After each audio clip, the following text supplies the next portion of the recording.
Muna higala mong giwalay diri higala nga ang kaluwasan nga gitalyan sa Ginoo gikan lamang kang Kristo Jesus. Dili sa atong kaugalingon, o dili sa atong kaugalingon nga mga binuhatan, o dili sa atong kaugalingon nga mga tradisyon o mga profesyon o sa relihiyon. Gikan lamang sa atong Ginoo higala. Wala mo ari atong Ginoo para magtukod og relihiyon o denominasyon. Niari ang atong Ginoo para magluwas sa makasasala.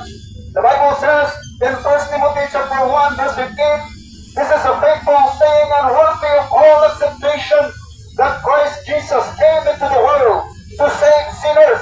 Niari si Kristo Jesus para magluwas sa makasasala. Wala siyang wari para magbuhat o relihiyon, organisasyon, denominasyon, bukod sa panang pundok na higala na matawag na itong kulto. Ano man, kaya wala magsubay sa pulong sa Ginoo. Wala higala ang among iwali diri ang kaluwasan sa atong mga kalag. Kaya atong kalag higala na himulag sa relasyon sa Ginoo. Ano man tungkol sa sala sa tao. Nagrebelde ang tao sa Dios tungkol sa sala. Nahimulag ang tao sa Dios tungkol sa sala. O tanan higala tungkol sa sala. Kita ang bayad sa sala mga kamatayon. O kitang tanan adto itaktok sa linaw at kalayo sa impyerno.